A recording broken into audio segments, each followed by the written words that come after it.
Thank you for the bird.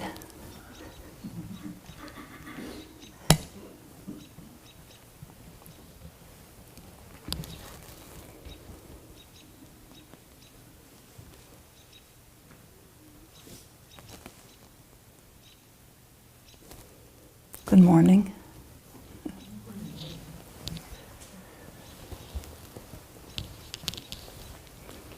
Oh, thank you so much.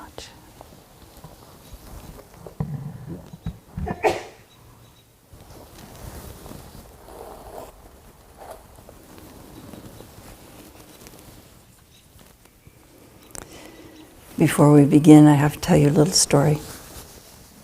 Chosen is taking care of Heart. She was in the office holding Heart for just a little bit. And he was fussing just a little bit. And from my office, I could hear her singing, "Row, row, row your boat gently down the stream. Merrily, merrily, merrily, merrily, life is but a dream." And I realized this very advanced meditation instruction. Lojong training, not even one. Really good. The Dharma is always teaching itself.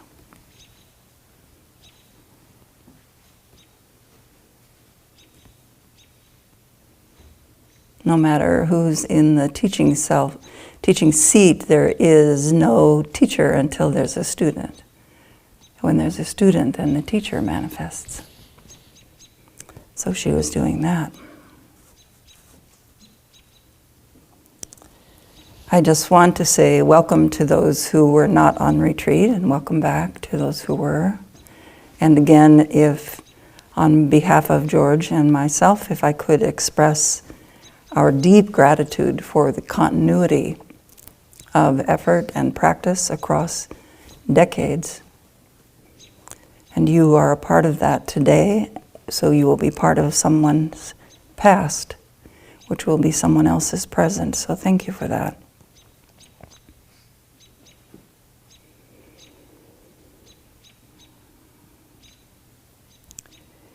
In the sharing circle this morning, I did not take time to give the going home instructions, so I want to offer those to you.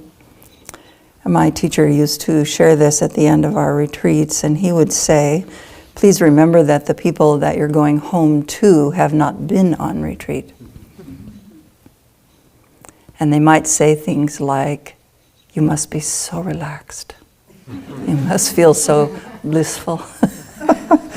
Or they might say, I have a to-do list, and there are 12 things, and if you could get in the truck and go to Home Depot, that would be very helpful. So he used to say, if you live alone, which might feel lonely sometimes, but is also a great luxury, then when you get home, the first thing you should do, even if it's only literally for 1 minute, is go to the place you sit, and in this retreat, do Tonglen. One breath.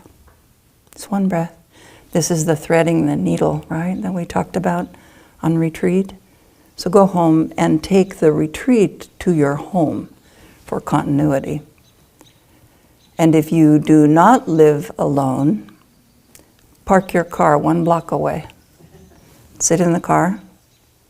1 breath of Tonglen. Visualize, that you are in your practice space.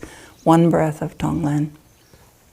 And then when you go home, don't hesitate in the car. Don't hang out. Those people need to see you. And so bring all of the benefit of your practice, everything you know, breathing in their suffering, breathing out joy. Everything you have to give that and more, because you know now, you said so in the sharing circle, that the giving away is an endless thing. You don't lose anything when you give.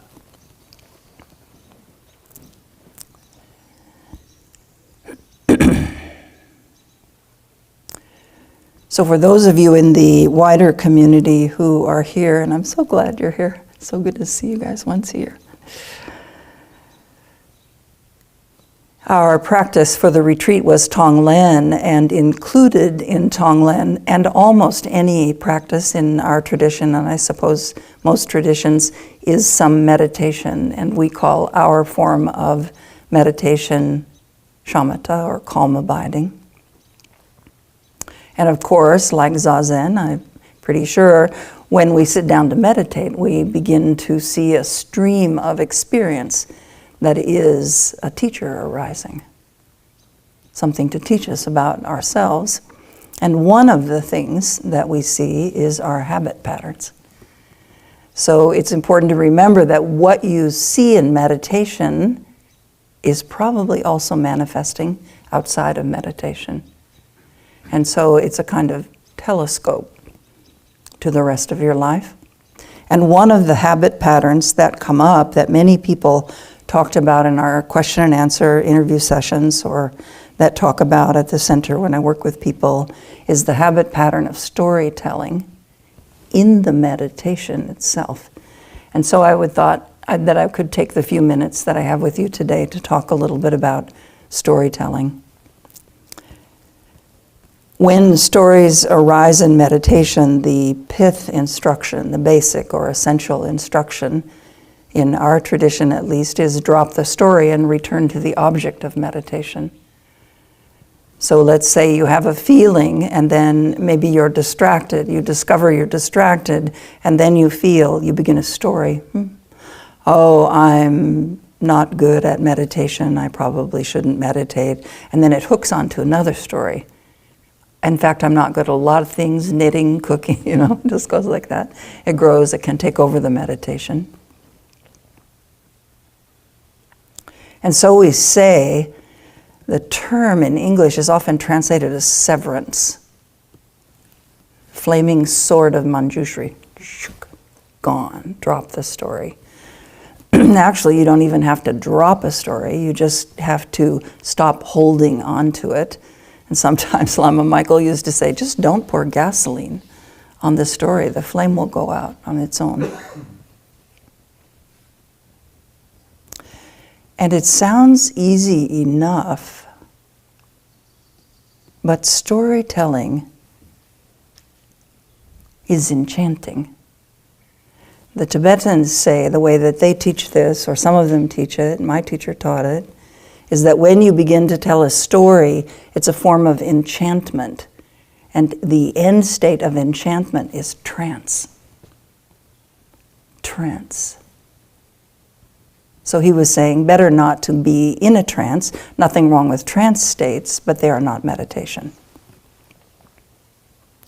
So I want to be clear as I give instructions about stories that in no way, because if I don't say this, someone will come and say at lunch. In no way am I saying that you should not tell stories. Please tell stories.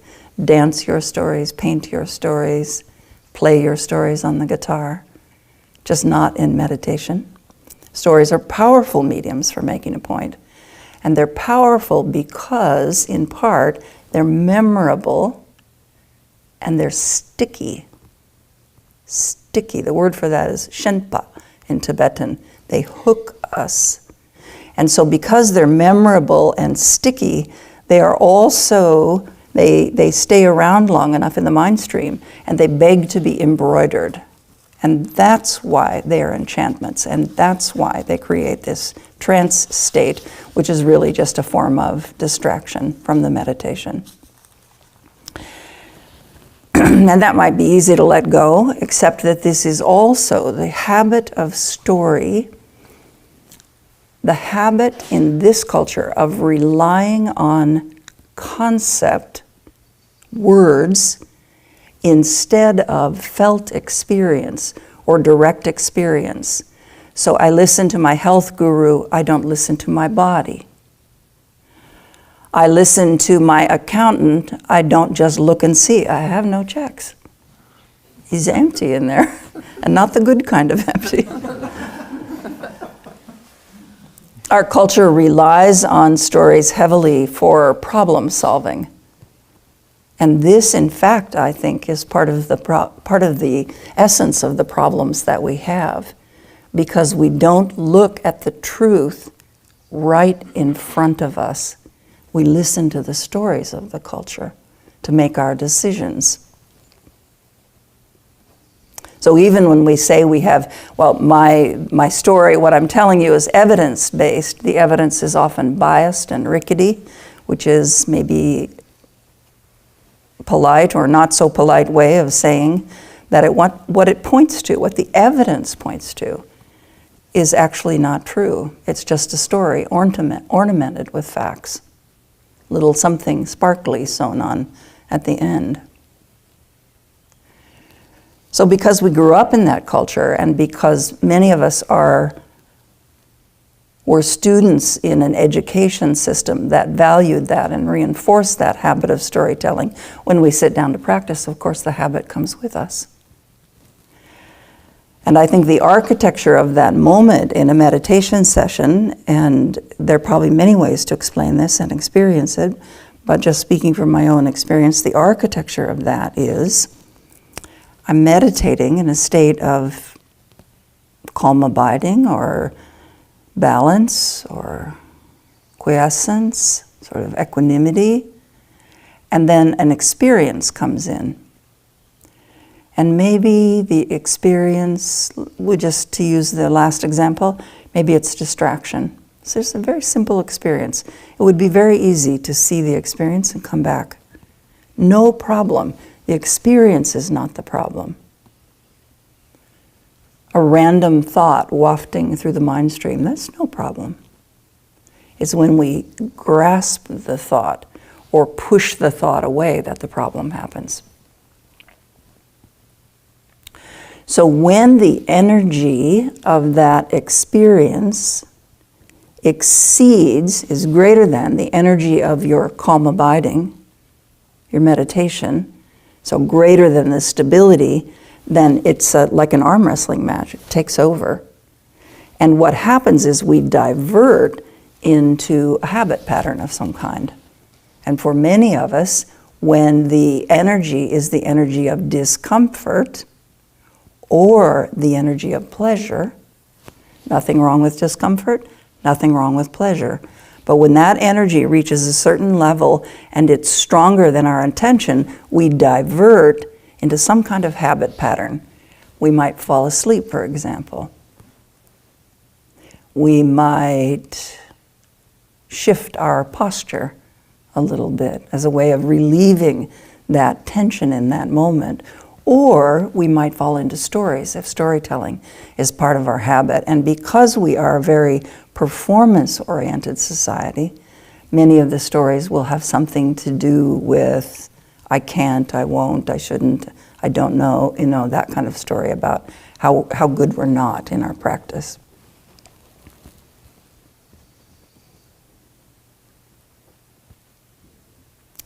So what's the problem with that?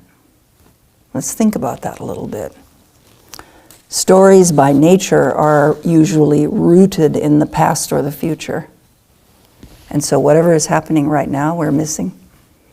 And what happens in every right now is the truth. The truth is going by. Impermanence is going by. Magical things are arising. Ordinary things are arising, which is even more magical. And if we look at that truth is the teacher in that moment. But if we divert into story, it's as though the teacher is teaching, but we're on our cell phone, texting somebody else. Hey, there's a Dharma event tonight at Heart of Wisdom. We should go. I really long for the teachings.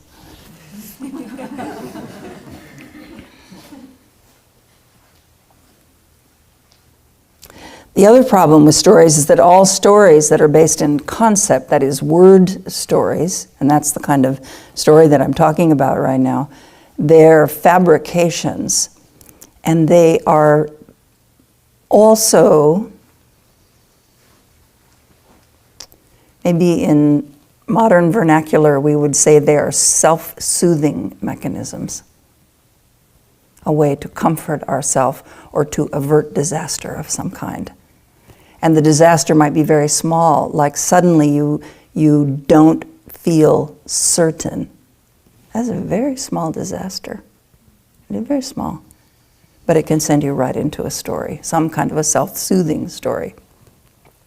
The problem with self-soothing stories is they stimulate the brain and the heart in such a way that it feels good. It's kind of petting. And there's nothing wrong with feeling good, and there's nothing wrong with petting yourself. Feel free. But in the middle of meditation, then, that story arises and we have the reward of the self-soothing, and so we want to tell more story. And so then it hooks and it grows and it becomes a complete distraction from the thing we came to do. Then the other problem with self-soothing and stories that match our cultural way of understanding things is that they feel familiar. And sometimes meditation feels not so familiar. Not so familiar. Things happen and they're not our common, ordinary, everyday things. For example, we might feel very powerful in a moment of meditation, and we might collapse right down from that or pull back from that. Like, no, I'm not the powerful one. That's that person over there. And so we go into story. The other thing about words, anything that's based in words, and this happens both on the cushion and off the cushion, and is an obstacle in both cases, I think, is that words are a very thin form of data. They're very thin. So for example,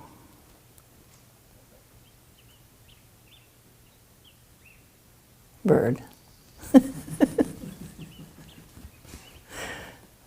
And love. The words don't say it. When my second child was born, they were born and they put her in my hands, and there is no word for that feeling, right? You could talk all day and not even approach the word for that feeling. Or think about chocolate. I made a list of chocolate words. Okay, I used AI to make a list of chocolate words. This is a pretty good word, but it's pretty clear to me that AI has never had chocolate. Rich, creamy, velvety, decadent, bittersweet, smooth, nutty, earthy, that might be true, mellow, dark, sweet, luscious, silky, robust, intense, subtle, fruity, caramelized, buttery, and spicy. That's not a bad list for a machine. And I think with that list of words, if you had those words and I gave you a lemon, you would know the thing was not lemon.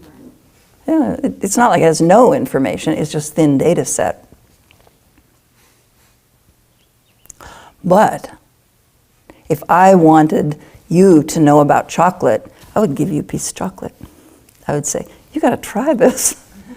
And the minute you put it in your mouth and you have the direct experience, especially if it's undistracted, of chocolate, now you know chocolate. With a story, with the words, you know about something, but you don't know the thing. And so in meditation, what we're trying to do is not know about things, but know things. And that's the difference between a story, I think, and direct experience. Buddha talked about this a little bit in the sutra, this, not my favorite translation of this title, but the Discourse on the Not Self Characteristic. It's a story. The sutra is quite good, you should read it, a couple of pages. It's when we have an experience, he's talking there about many things in the sutra, but to extract it just simply, he was saying, your body is not you. And then there's a whole set of exercises in Tibetan Buddhism that go on forever, and you can discover that I am not this body. That's helpful if you're dying. Your emotions are not you. Your thoughts are not you. You know this, you've heard this Dharma. Your awareness is not you. So what does that look like when we carry that practice? I was talking to a monk not long ago and he did some disastrous thing. Oops. And then he felt shame and guilt and all those things that we all feel. And then he said, I was just walking down the street and I continued and I said, this is not me. Right out of the sutra. I am not this. This is not mine. The shame and the guilt. It just arises. somewhere there's a radio station playing Shame and Guilt, and I was in the range, dong, when things, when the weather's just right, you get the radio station from Astoria over here. It's like that. And so I said, what happened? And he said, I just dropped it because it wasn't my business. Out of my lane.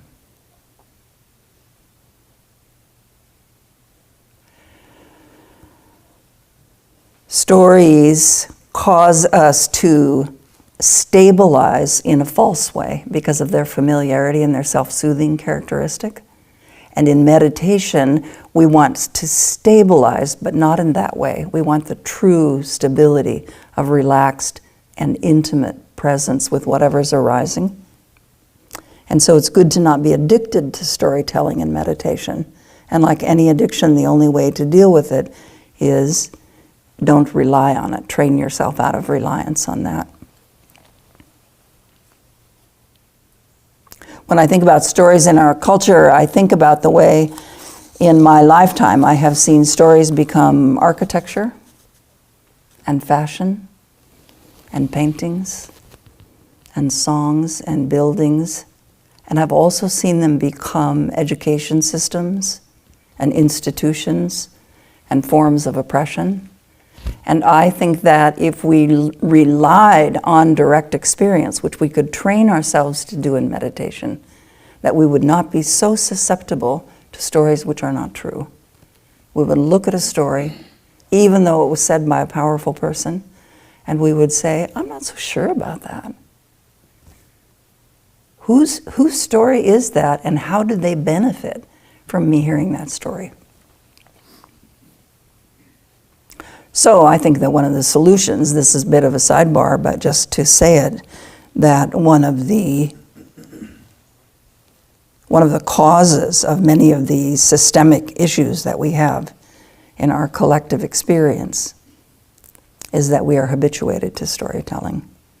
I think it is the root cause of racism and oppression, and I think it's the root cause of a fair to middling education system. And it might be, I'm still thinking about this one, but I think it might be the root cause of global warming.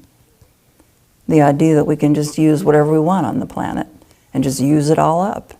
And the idea that we own anything on the earth is all story.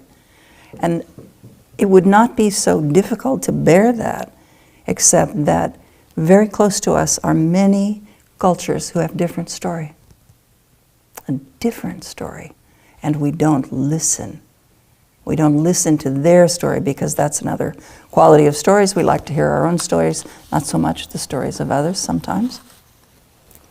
So how do we overcome stories in meditation? Again, the pith instruction is when the story arises in the meditation, the moment you notice the story, of course you can't do anything about it till you notice it, but the moment you notice, which may not be that you hear the words of the story, but you may feel the enchantment in your body somehow.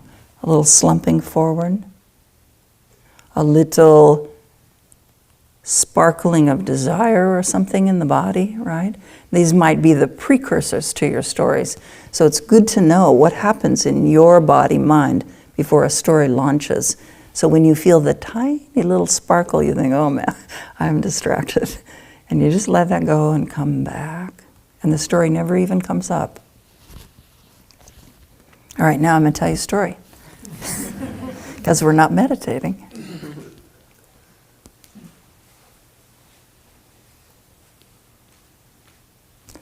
Just in case it wasn't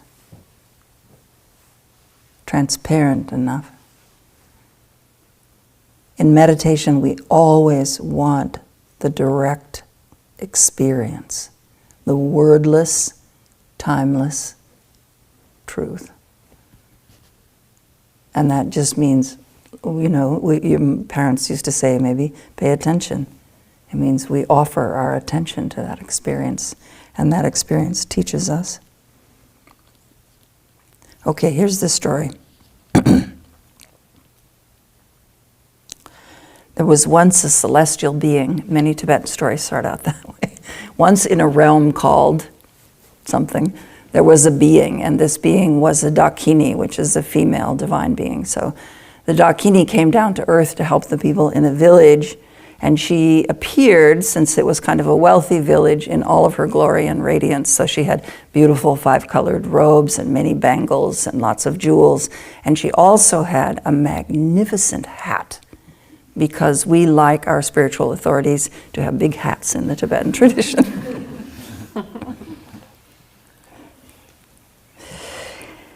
But she was a very wise teacher, so she gave teachings with this magnificent outfit and the magnificent hat, but she sat in one place like this. And the thing that was magical about the hat was this side was this color, which is one of the 2 colors that our monastics can wear, and this side was this color. And so then she gave the teaching, and I think Dakinis just beam themselves up into wherever they are, celestial realm. And then the village people were having a feast, as they often do after teachings, and they were saying, oh, this is so wonderful. We got this teaching, that was such a great teacher. How about those 5-colored silks and the jewels? And I really loved the gold shirt. That was what these people said. And these people said, she was really great. We liked the 5-colored silks and all of that, and especially that maroon hat. And then one person said, maybe it was you, said, wait a minute. No, it wasn't a maroon hat, it was gold. And this part of the story, I've come to think in the last 20 years, is really important. I'm pretty sure that person said, that hat wasn't that color, that hat was that color. I saw it with my own eyes. Do you get the trickery of that? This is very important. So the next eon or week or day, I don't know, the Dakini appeared again. Oh, did I say the people had a fight? It was political, pretty sure. Democrats, Republicans. And so the Dakini thought, I better go back. So the Dakini went back, and this time she sat at the other end of the story spelling space. So she faced in the opposite direction. And so this side saw the color they didn't see, and this side saw the color they didn't see. She gave a nice teaching, and she left. How about that Dakini? She was so wise, she was so kind. Yes, I'm so sorry I said that the hat was yellow, and you said it was maroon, and you were right. It was maroon. I saw it. And both sides did that. And then they said, no, you were right. And the person saying, no, I wasn't right. I was wrong. And then they had a big fight about that. So then the Dakinis are fierce, but always kind. They represent that principle, feminine principle of fierce, mischievous support for your awakening. This time the Dakini came, and she stood and she walked down the center of the hall or field or whatever it was, and she did this. She turned left and right, left and right. Everyone saw both sides. Seeing both sides, they understood more. Understanding more, there was more harmony. More harmony, and the Dakini disappeared. I think that teaching is clear. I think it's an instruction for meditation as well as life. In life, the more you know, the more skillful you can be in the world. In meditation, we want the biggest bite of truth that we can take, which comes not from story, not from words, but from direct contact with our own experience. Thank you.